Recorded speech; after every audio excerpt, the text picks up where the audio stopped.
adik-adik, shalom. Shalom.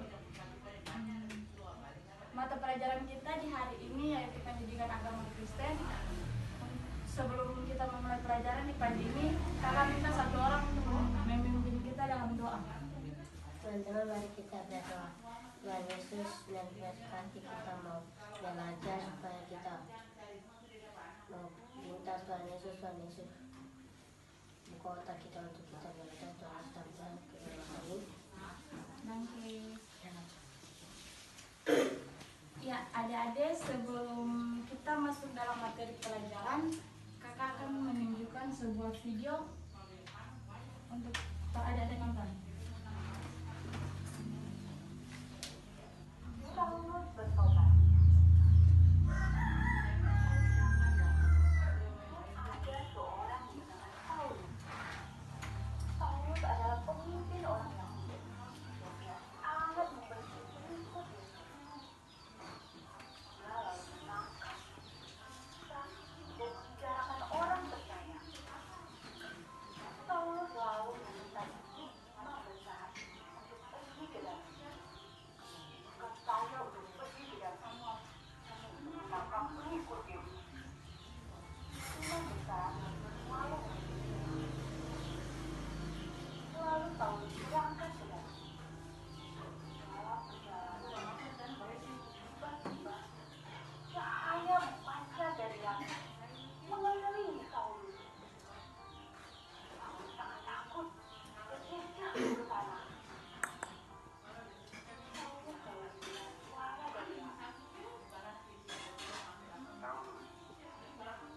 Mengapa kau menganiaya aku? Saya sangat heran. Lalu ia berkata, siapa engkau? Lalu suara itu berkata, Akulah Yesus yang kau aniaya berpindah ke kota. Paulus berbangkit. Matanya tak dapat melihat. Ya, adik-adik, dari video tersebut, siapa yang bisa bilang buat kakak materi pokok pelajaran kita di saat ini tentang apa? Ada yang lain?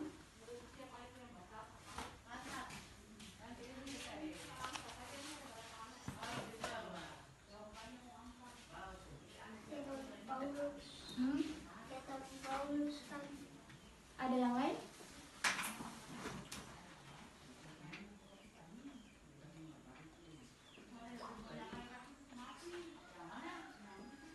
Paulus kenapa? mata Iya, materi pokok di saat ini yaitu tentang arti pertobatan. Tadi Saulus bertobat kan?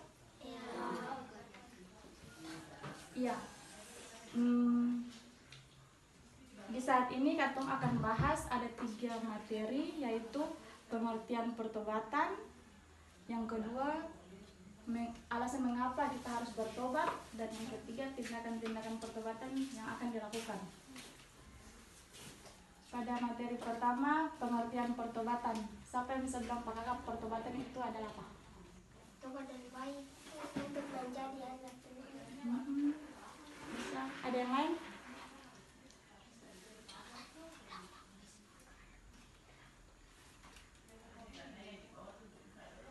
Iya, pertobatan adalah berbalik dari dosa, meninggalkan dosa, datang kepada Tuhan, dan membangun hubungan yang baik dengan Tuhan. Pengertian ini digambarkan oleh perumpamaan tentang anak yang hilang dalam Lukas 15 ayat 11.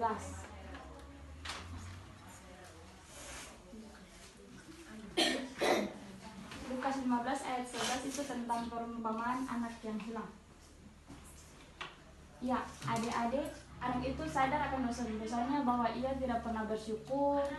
Anak itu sombong, egois, serakah.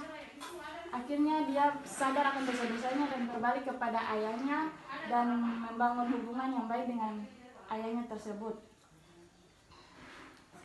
Ya, adik-adik, jadi pertobatan dapat diartikan kita menyesal akan dosa-dosa kita dan berbalik mengikuti Yesus.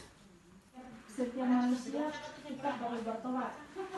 Sejak lahir kita sudah memiliki dosa, dan dosa itu diwariskan oleh manusia pertama.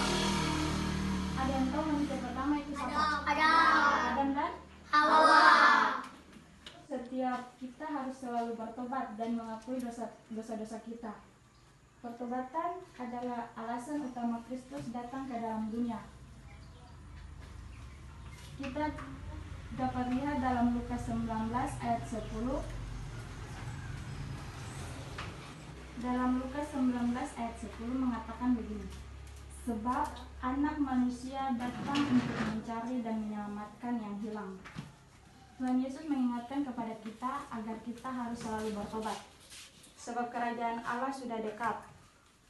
Adik-adik, setiap orang harus bertobat agar memperoleh pengampunan seperti yang diingatkan dalam Kisah Para Rasul 3 ayat 19 yang mengatakan, karena itu sadarlah dan bertobatlah supaya dosamu dihapuskan. Kita masuk pada materi yang berikut, yaitu tindakan-tindakan pertobatan yang harus dilakukan. Ya, adik-adik, tindakan-tindakan pertobatan yang harus dilakukan, contohnya begini.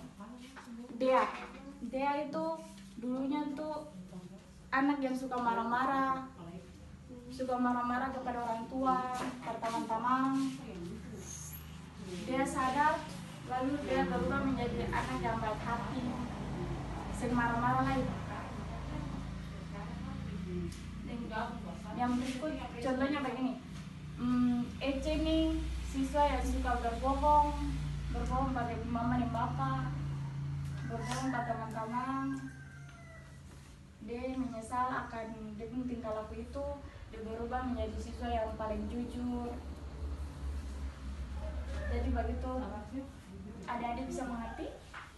Bisa. Adik-adik bisa angkat buku dan pena untuk tulis tugas. Nomor 1, jelaskan pengertian pertobatan.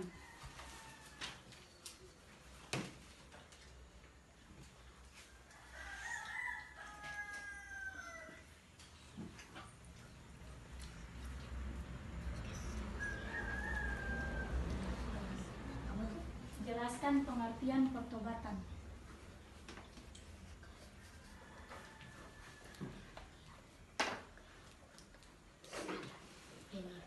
Sudah?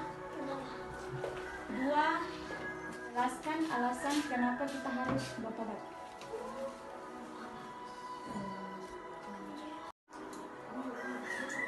Sudah? Yang ketiga, sebutkan contoh tindakan-tindakan pertobatan yang dilakukan. Sebutkan Tindakan-tindakan pertobatan yang harus dilakukan.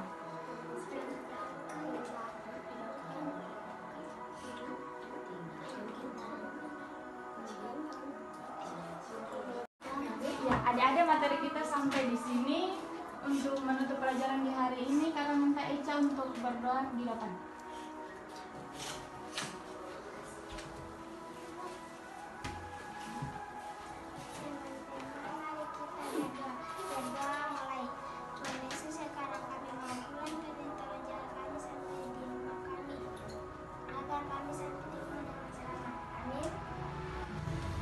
Ya, demikianlah proses belajar mengajar di saat ini. Selamat pagi, shalom.